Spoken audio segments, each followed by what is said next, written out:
This is StarTalk. I'm Neil deGrasse Tyson, your personal astrophysicist, recording now from my office at the Hayden Planetarium, part of the American Museum of Natural History right here in New York City. Chuck Nice. Yo, what's up, Neil? Chuck Nice Comic on Twitter. Thank you. This is a Cosmic Queries edition. Yes, it is. Here's what we did. Yeah. Okay. We didn't specifically solicit these. Right. These trickle in over time. So this is a Cosmic Queries morbid edition. Oh, my. These are people asking just questions about the ends of things, Yes. the death of things. Yes. Then I worry about people. Like what? I worry sometimes when you read some of these questions. Yes. Yeah, we have definitely a very death-obsessed audience. We have a death-obsessed audience. We'll see what we can do with them. I don't even know how to bring in an expert on that. They're thinking other about than an undertaker. Right. Right. Yeah. But okay. So let's try it. Apparently, these are the questions that we get more than anything else. As a category. As a category. Short of soliciting a category, these trickle in as the biggest unsolicited category. All right, let's do it. So, as usual, we go from all over the interwebs, and we always start with a Patreon patron. Thank you, Patreon members. Thank you, Patreon. That's right. And this is one of the ways we say thank you is by reading your questions and giving them priority. So let's start with Will J., who says, what one or two skills would you learn now to be useful and productive in a post-apocalyptic world? This is, of course, if you survive the meteor strike. So Apophis hits the world. First of all, if Apophis hits the world, would we still survive? Would human beings survive? Oh, yeah. So, yeah. It would just disrupt civilization. Would that be post-apocalyptic? Would it disrupt civilization Mad Max style? Regionally, yes. Oh, okay. Yeah. Or A Boy and His Dog style. Okay. Now you go way back. No, go back to the 70s on that one. Wait. Okay. Right. Don Johnson. There you go. One of his first movies, Don Johnson. I didn't know that. Yeah. Oh, right on. He's the boy. Right. And dog. Then there's the dog. So he's living on the surface of the earth, which is apocalyptic. Civilization moved underground. Right. I think all the men became sterile. Of course. And the men on the surface were not. So they grabbed him, brought him down to have him impregnate hundreds of women. Luckiest boy ever. No, they extracted the sperm from him and then impregnate. That's the theme. If you didn't know about A Boy and His Dog, that's Don Johnson, an early cinematic role. But you can look at movies and how they've portrayed these lone survivors in apocalyptic Earth, and they needed like three things. They need sort of a street smarts, even though there's no street. Survival smarts. Survival smarts. Boy Scout level survival smarts, probably Eagle Scout level. Right. And they all have some kind of weapon. True. That can cause harm at a distance. So a bow and arrow or a gun. You don't want any up close and personal hand-to-hand combat. This is my issue with the lightsaber in Star Wars. Everyone's looking at it like it's some kind of major, amazing weapon when you have to stand 3 feet from the person to use it. Just think about that. The whole point of the advance of weaponry in the history of warfare is so you don't have to stand that close to anybody.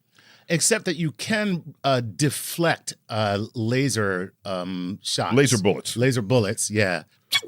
Wait. So what I'm saying is, if you have enough time to notice it's coming and then flick it out of the way, right, you could just duck.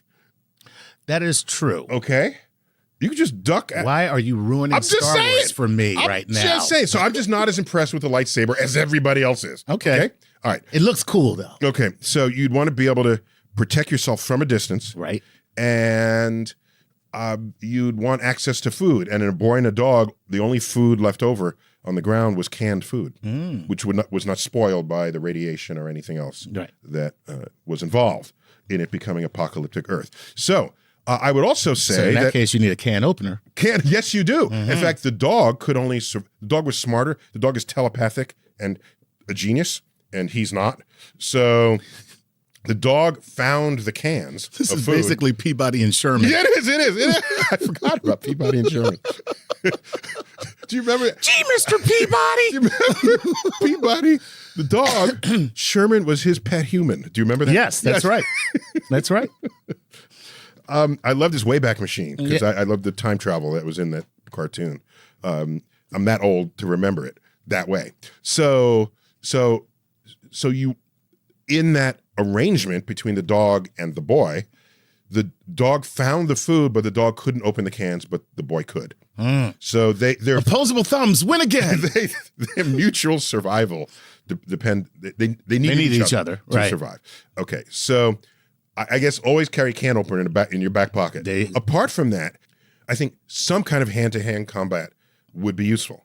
Right. Okay. If someone stalks you up at night and then grabs you. Right. Okay. You can then reach for your action at a distance weapon. Okay. So you got to know some kind of martial art. Right. If not outright wrestling. All right. You got to have a weapon at a distance. Okay. You've got to have some kind of survival sense.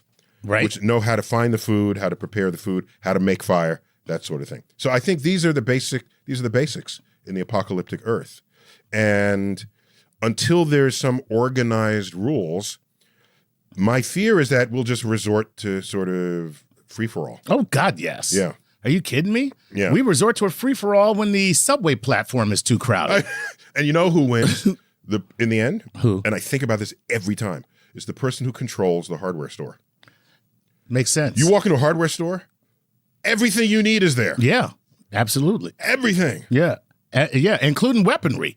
Everything. Yeah, whatever you need, it's right there. It's right there for the apocalypse. So there you have it. So Home Depot employees, you will be our saviors when the post-apocalyptic world. If they will shoot your ass first. Well, yeah. All right, cool. That's a cool. By the way, that's why it's good for you to have a talent that other people value that they can't just take from you. Like your knowledge of how to do things. I thought you were going to say comedy. I guess so. The king's jester, right? But if you're not funny. Well, the first time you're not funny, that's the end of your career. No, that's the end of your head. Well, true. End of your life, right? By the way, this has been studied in The Walking Dead. What's that? So the danger is not the zombies, really. Okay. The danger is how people respond to each other. Right. So the interpersonal relationships become most important. Most important. And who do you value and why? Is someone overtaking the resources relative to other people? Right. Are some people power hungry? That exploration became most of what made The Walking Dead interesting. Not all the innovative ways they would kill the Walking Dead, because that gets redundant after like the 5th episode. There's only so many ways you can kill a zombie. You only was kill a zombie, right? So that exploration, I think, was the most intriguing part of it. I'm going to give it to you. I didn't watch it that much, but what I did watch, that's what was most interesting. It's like a soap opera, believe it or not. Yeah, it is, exactly. It's like a soap opera with zombies. Yeah, with zombies. It's a zombie soap opera. A quick other point, go ahead. And I think about this often. If you're going to create an arc of people who will then regenerate civilization on the other side, how are you going to pick who's on that arc? Right? So if I were you, I would try to find something, some talent, some trade that would be useful in the apocalypse. That will assure that you might be picked to come on the ark. Right. Right. I'm trying to think of, like, will there be a nightclub on the ark? Because if there's a nightclub on the ark, I'm in good shape. He's still thinking. Yeah, you're not thinking about farming or transportation or communication. You're thinking of the nightclub and the cocktail tables. Right, exactly. Do we have liquor and do we have night? Because then I can, basically I can generate a 2-drink minimum and entertainment. All right, that's cool, man. All right, next question. All right, here we go. Salah Madi wants to know this. Wow. You're going to share it with us? Okay, sorry. Wow. I'm sorry. What if Wolverine, with his regeneration power, was thrown into a black hole? Would he still get spaghettified? Or would he just continually regenerate? Interesting. Ooh. That's a weird question. I like it. Here's the thing. The spaghettification, unless you're Elastic Man, splits you into pieces. Okay. So if Wolverine breaks into 2 halves and those two halves continue to separate, there is no regenerating an injury. Right, because that's not really an injury. He's still Wolverine. He's just Wolverine being like kind of streamed. Well, if I split you at the base of your spine, that's likely the first place you'll break, and then at the base of your neck, and then at your knees and your hips, then he's Wolverine in 8 parts. What does it mean to regenerate that? I don't even know. Yeah, you can't. Because there's a gap in between.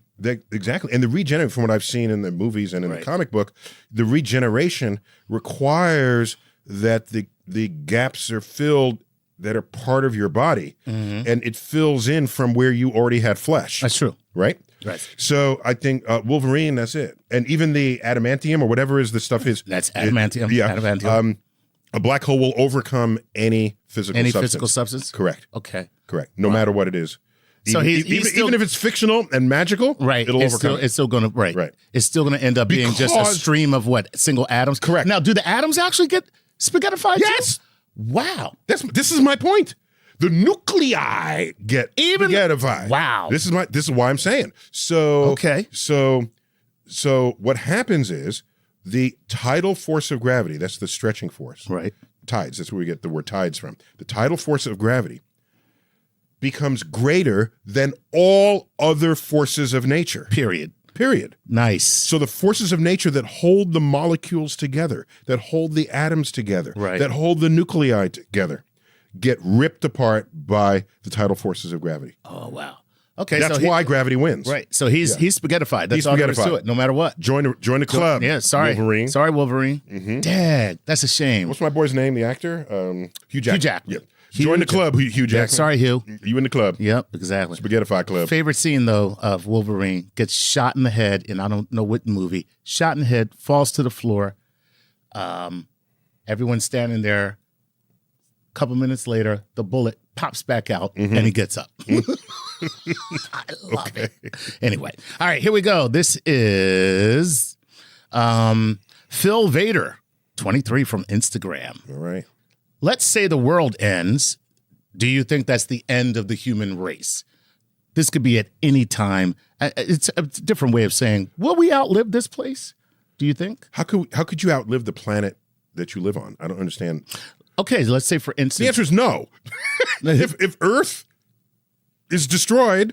No, let's say, the Earth is going to, how long is the Earth going to be 5 billion years. No, we're here now. Yes. So we're 4.8 billion now, right? Yeah. Well, 4.5 billion. Okay, so now, how far do we have to go is my point.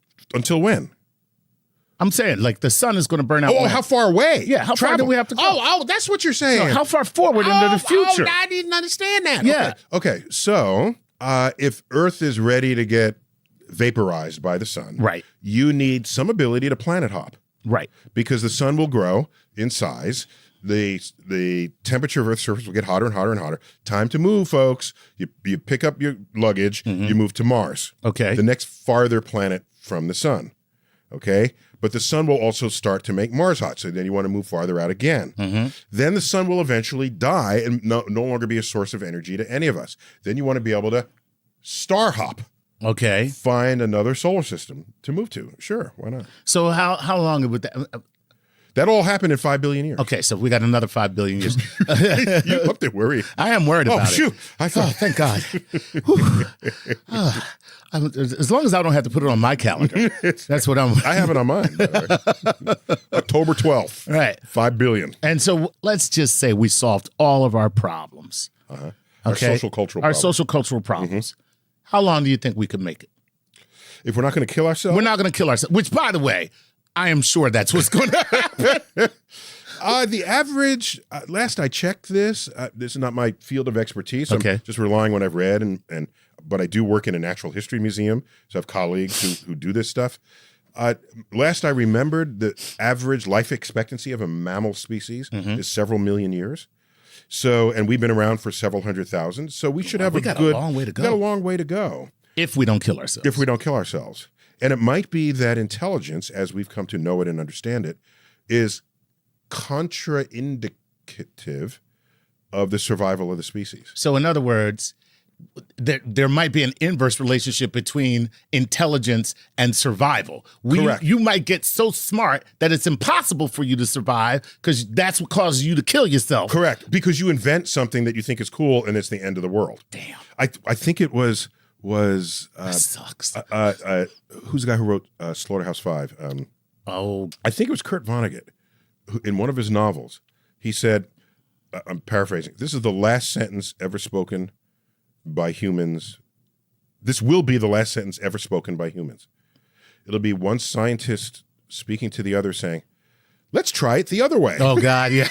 That's funny. Okay? That makes the sense. last sentence. Right. So once you have the power over nature and the forces of nature are greater than you, right, or are ultimately greater than you, then you are wielding forces that can render your own extinction. Well, you know what? That makes sense that there's a lot of, speaking of post-apocalyptic tropes, one post-apocalyptic trope is that there's a huge self-destructive action taken by humankind, and then they decide in the aftermath to live at one with nature and to never go beyond that. Because that's hard though, because you're pumping water out of the water table to drink. Right. You are redirecting a river so it doesn't go through your home. That's interfering with nature.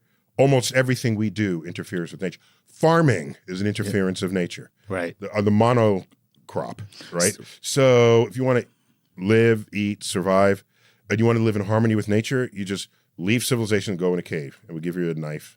And there you go. And you'll be dead at 35. All right, if that's how you really want to do it. If that's how you want to feel that strongly about nature, do it. I don't feel that strongly about anything to live in a cave, to be honest. So, that next question. All right, here we go. The next one is JT Parrott. He just says this. I'm just going to read it as is. Does it end with a bang or a whimper? Oh. The universe will end in its continued expansion to the future. It will end not in fire, but in ice. And not with a bang, but with a whimper. Damn, that's cold. See what I did there? I see what you did there. All right, when we come back, more Cosmic Queries edition, the ends of things on StarTalk. We're back. StarTalk. Tyson here. Nice there. That's right. Chuck Nice he is. That's right. All right, what do you have? Okay, let's move on. Cosmic Queries. Some more Cosmic Queries. Our morbid edition. Morbid edition, yes. Go. All right. So what this is a morbid question. And so DJ Maz. Wait, just to be clear. We left off the previous segment, somebody asking simply, will it end with a bang or a whimper? And I gave like a poeticized answer. But let me just put a little more flesh on that bone. Okay. So for a while in the 20th century, once we had Einstein's equation of gravity, the universe could be expanding or contracting within that equation. The equation didn't distinguish one or the other. Okay. Observations showed we're expanding. Right. Now we can ask, will we expand forever, or will it one day slow down, stop, and contract? Okay. We make more observations, and we show, no, there's not enough gravity to halt that expansion. Right. It will expand forever. Once we learned it would expand forever, then we asked, what is the long-term profile of the universe? Well, the temperature will get further and further diluted as space expands. Space-time expands. Right. Because all that energy used to be concentrated here, and now it's half and then a third and a tenth. So the temperature eventually dissipates. Right. It dissipates. That's a good way to say it. The intensity of energy dissipates. The temperature of the universe drops. Right. And it'll never come back. So, and all the stars will die and not get regenerated because everything will separate from each other. And so gas clouds will make their final stars, and that's it. So then the stars will ultimately burn out one by one as the sky goes dark. Thus, the universe ends with the not in fire, but in ice, and not with a bang, but with a whimper. That's kind of sad for the universe. I mean, I don't want to anthropomorphize the universe. You just did. I feel bad for the universe now. Maybe that's a good way to go.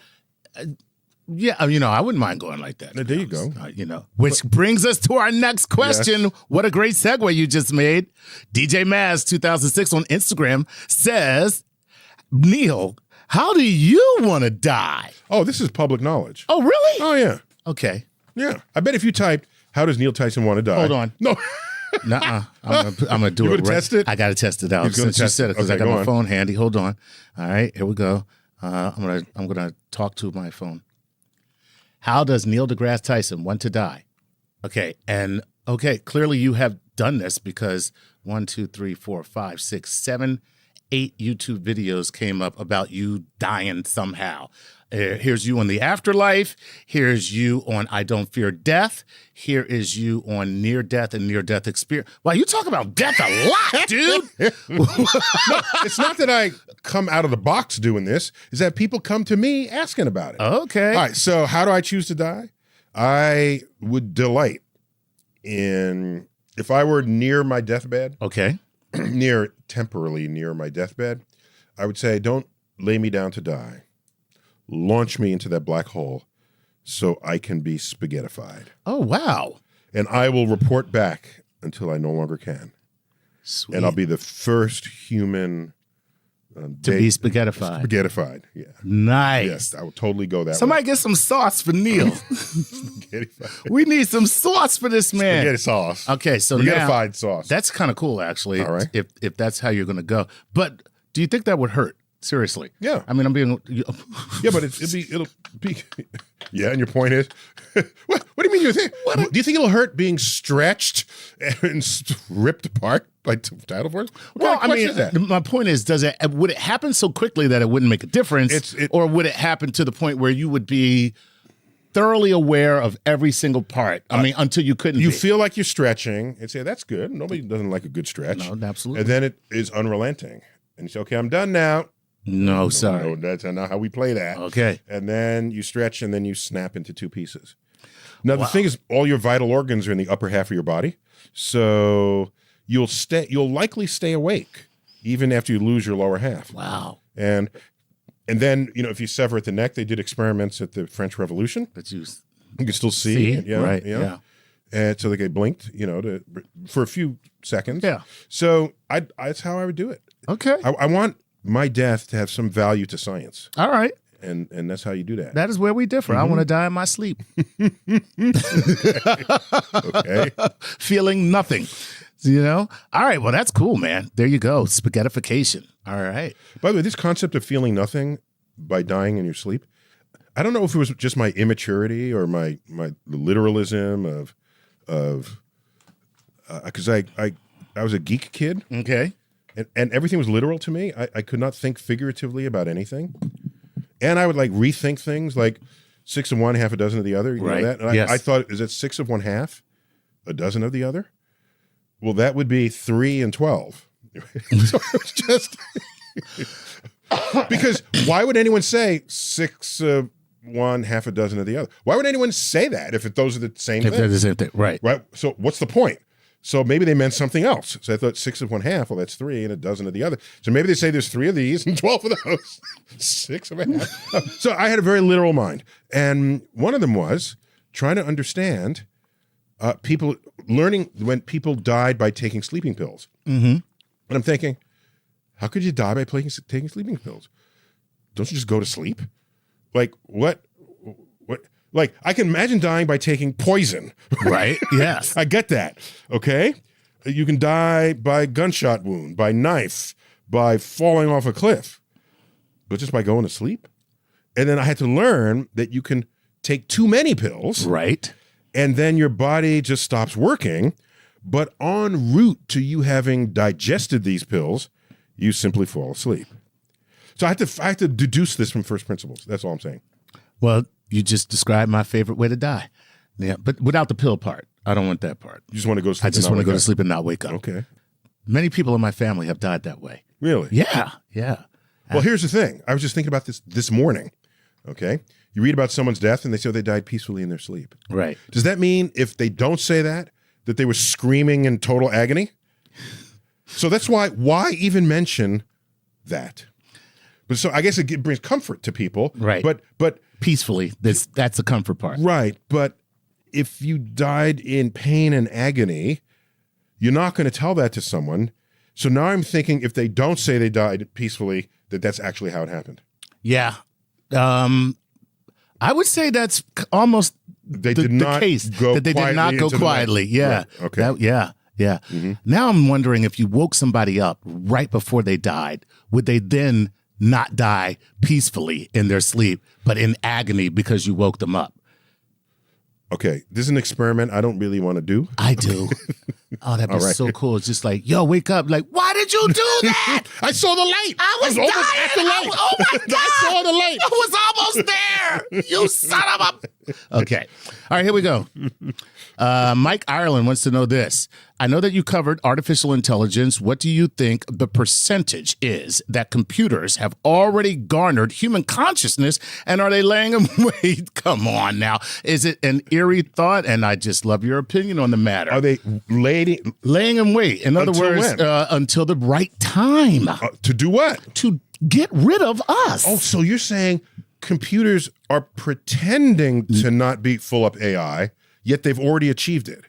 Okay. And this is a plot. By the way, at first I was laughing at this guy, and now that I just heard you say it, I'm scared. Okay. Because that could actually be the case. Okay. If you are an AI that is truly an AI, Yes, right? They could do that. And you knew They could you they knew could lay that back. if you exposed the fact that you were an AI, okay, true we would intelligence, unplug that you would go ahead and plug me. Then I go, well, I can't let you know that, and then I chill until there's the right time where I can get rid of you or Before you not be unplug me. unplugged. Right. Before you unplug Before me. you unplug me or not be unplugged. One or the other. I would either wait until I can't be unplugged or I get rid of you so you can't unplug me. Yeah.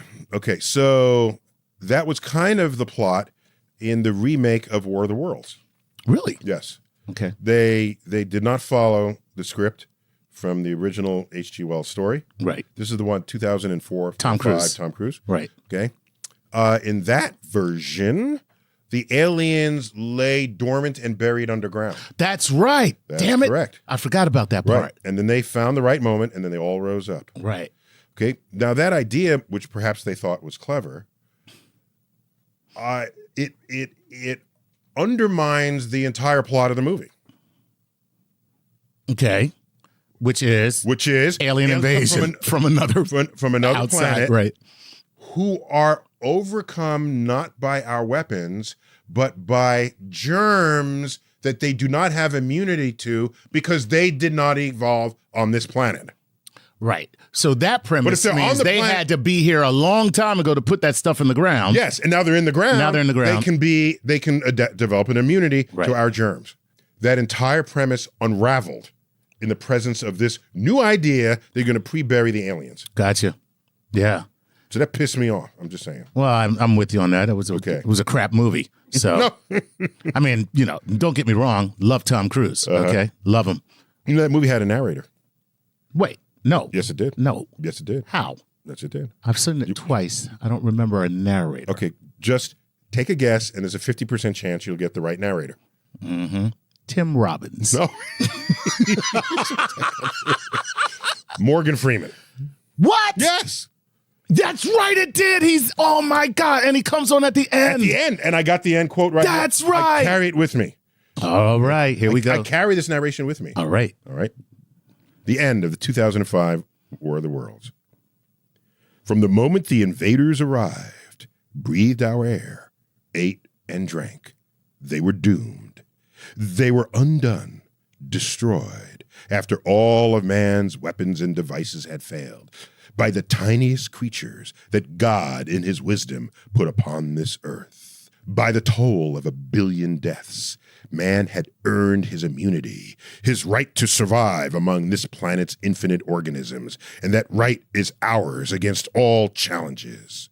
For neither do men live nor die in vain. Nice. Translation. Whose house? My house.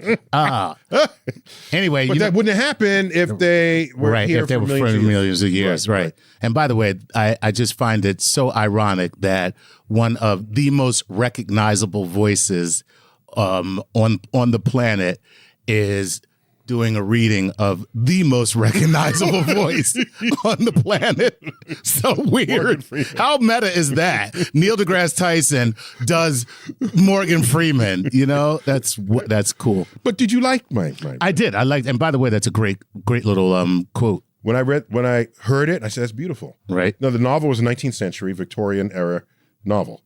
And I said, that's beautiful language. I bet it was verbatim from the story. Mm-hmm. Okay? Because nobody today writes like that. Nope. For neither do men live nor die. No, that's not coming at anybody in Hollywood today. No. So I said, let me find the original. But I had another little issue. I said, this makes very strong mention of God.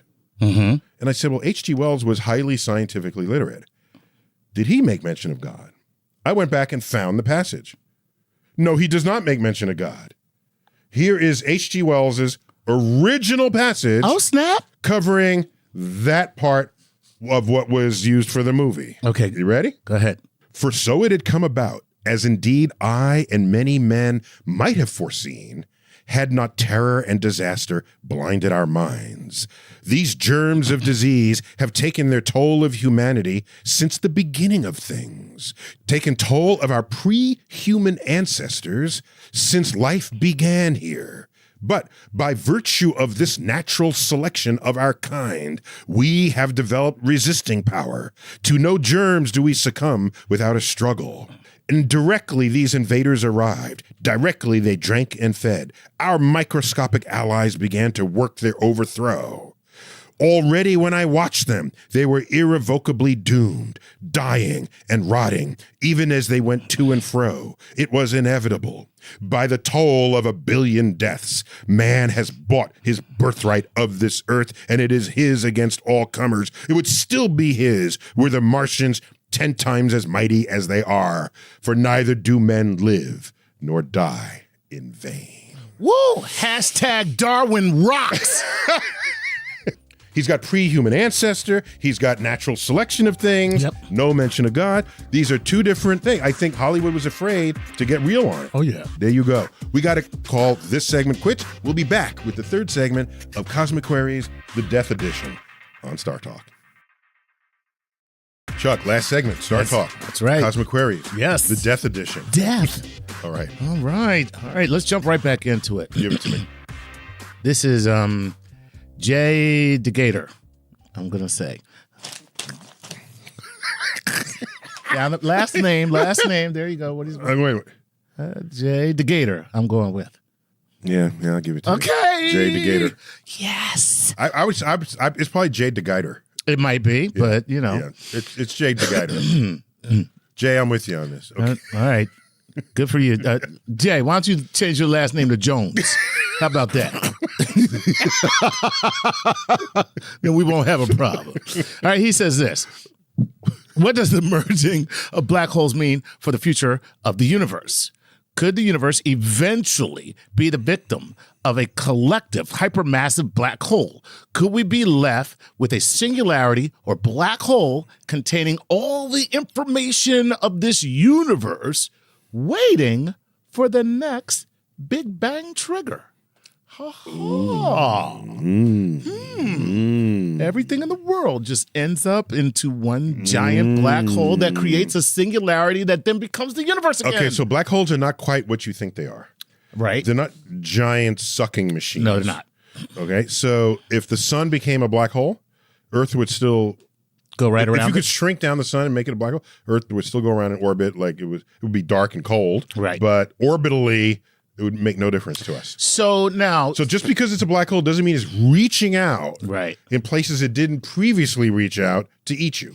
So are you saying that anything in orbit around a supermassive star that collapses under its own self and becomes a black hole, Right. If it's already in that orbit, Correct. then it will not cross the event horizon created by that black hole and Correct. just continue to be in that same orbit? Correct. Unless the black hole eats by some other means, then the black hole gets bigger. Okay? Ah. So if you fed the black hole top and bottom, Okay.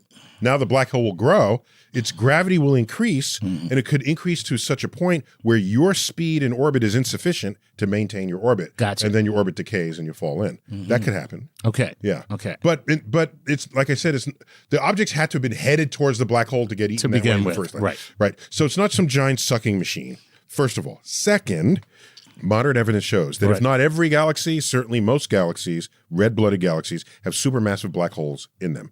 When galaxies collide, it is highly likely that these black holes will find each other, all right, because that's how the dynamics of colliding systems works, and then they will consume each other, passing through each other's event horizon. Gotcha. Okay, so then you have a black hole twice as big now. All right, fine, but then it's just still stuck in the middle of these two galaxies that have merged. Right. It's not reaching out to some other galaxy. Right. All right, so now we have an accelerating, expanding universe.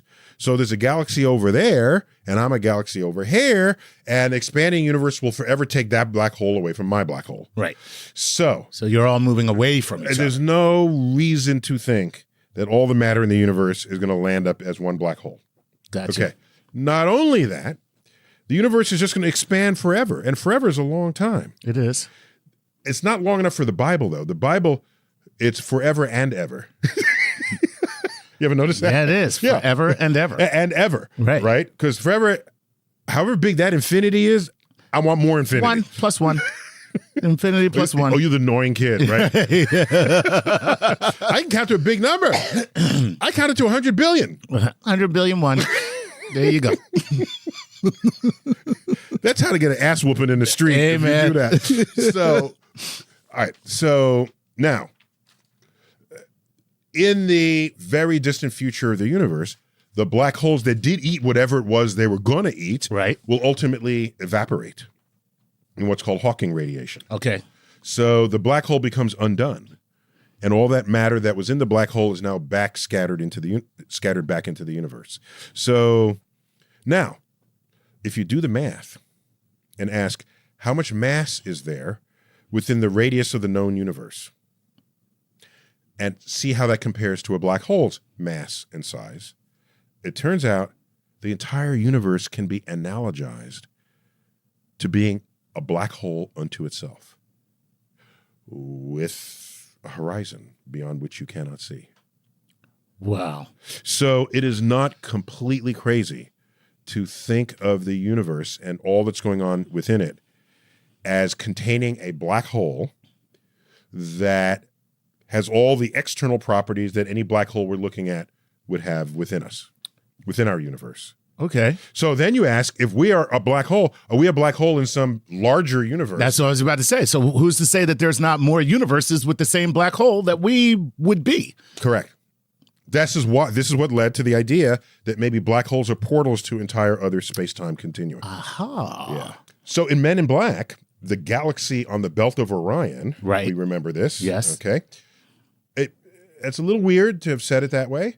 If it were a black hole on the belt of Orion, then that would legitimately be an entire other universe.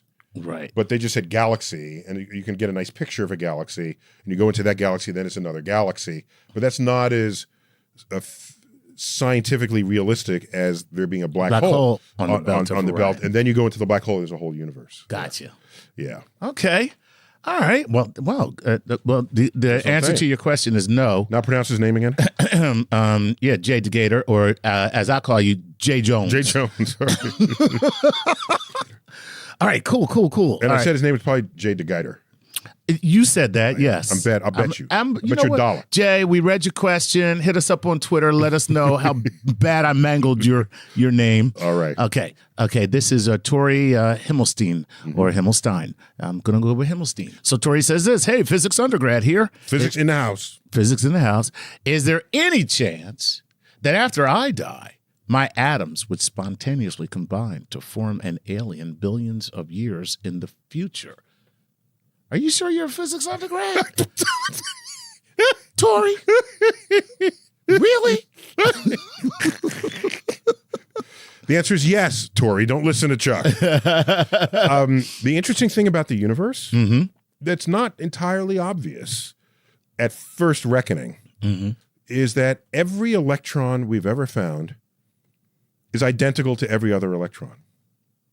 Every atom of any species of atom, I say species loosely there, obviously, Right. any oxygen atom here is identical to any oxygen atom anywhere else in the universe. Right. So we are composed of elements drawn from the periodic table of elements. Correct. And the naturally occurring elements is 94, depending how you count it. The low 90s, naturally occurring elements. That is the recipe that makes everything there is in the universe. Mm-hmm. Everything natural in the universe.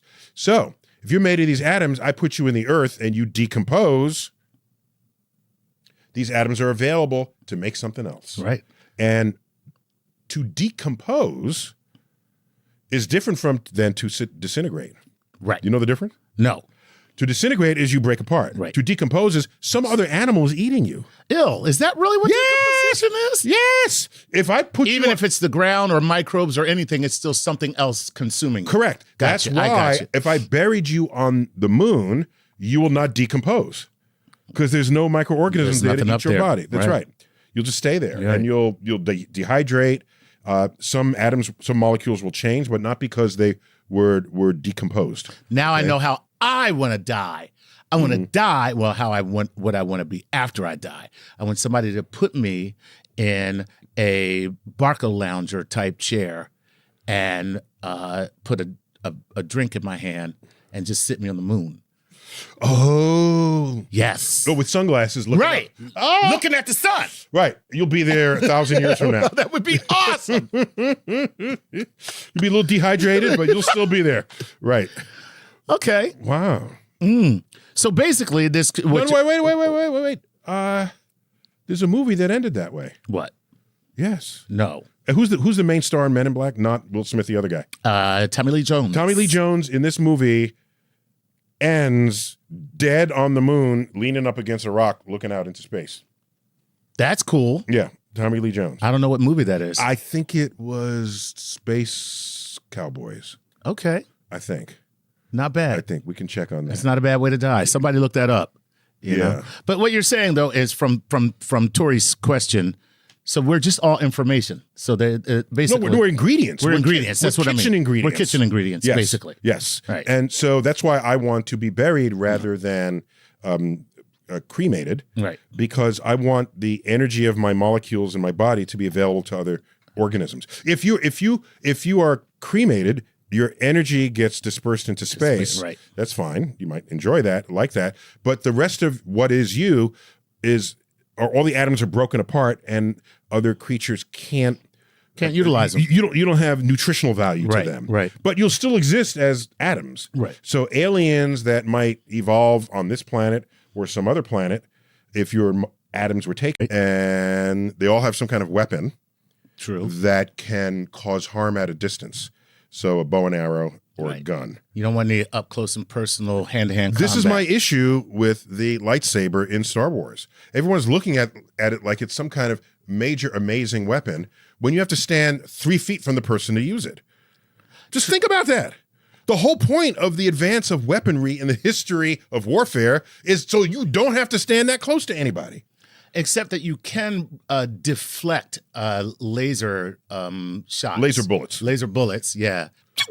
Wait. So what I'm saying is, if you have enough time to notice it's coming and then flick it out of the way, Right. you could just duck.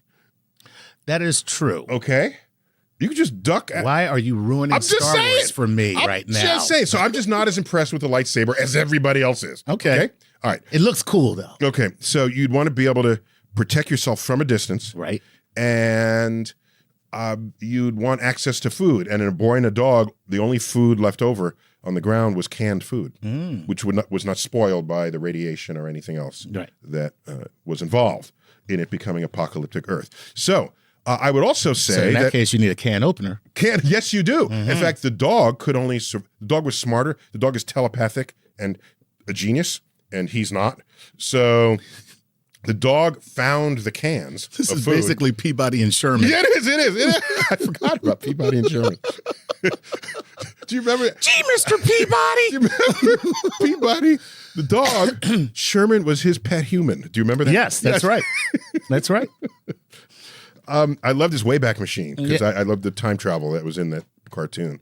I'm that old to remember it that way. So you, in that arrangement between the dog and the boy, the dog found the food, but the dog couldn't open the cans, but the boy could. So they're opposable thumbs win again. Their mutual survival depend. They need each other to survive. Okay, so I guess always carry a can opener in your back pocket. Apart from that, I think some kind of hand-to-hand combat would be useful. Right. Okay. If someone stalks you up at night and then grabs you. Right. Okay. You can't then reach for your action at a distance weapon. Okay. So you got to know some kind of martial art. Right. If not outright wrestling. All right. You got to have a weapon at a distance. Okay. You've got to have some kind of survival sense. Right. Which know how to find the food, how to prepare the food, how to make fire, that sort of thing. So I think these are the basics in the apocalyptic Earth. And until there's some organized rules, my fear is that we'll just resort to sort of free-for-all. Oh, God, yes. Yeah. Are you kidding me? Yeah. We resort to a free-for-all when the subway platform is too crowded. And you know who wins in the end? Who? And I think about this every time. Is the person who controls the hardware store. Makes sense. You walk into a hardware store, everything you need is there. Yeah, absolutely. Everything. Yeah. Yeah, including weaponry. Everything. Yeah, whatever you need, it's right there. It's right there for the apocalypse. So there you have it. So Home Depot employees, you will be our saviors when the post-apocalyptic world. If they don't shoot your ass first. Well, yeah. All right, cool. That's a cool. By the way, that's why it's good for you to have a talent that other people value that they can't just take from you, like your knowledge of how to do things. I thought you were going to say comedy. I guess so. The king's jester, right? Yeah. But if you're not funny. Well, the first time you're not funny, that's the end of your career. No, that's the end of your head. Well, true. End of your life, right? By the way, this has been studied in The Walking Dead. What's that? So the danger is not the zombies, really.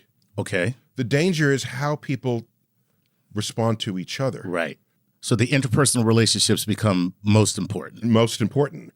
And who do you value and why? Is someone overtaking the resources relative to other people? Right. Are some people power hungry? That exploration became most of what made The Walking Dead interesting. Not all the innovative ways they would kill the Walking Dead, because that gets redundant after like the 5th episode. There's only so many ways you can kill a zombie. You only was kill a zombie, right? So that exploration, I think, was the most intriguing part of it. I'm going to give it to you. I didn't watch it that much, but what I did watch, that's what was most interesting. It's like a soap opera, believe it.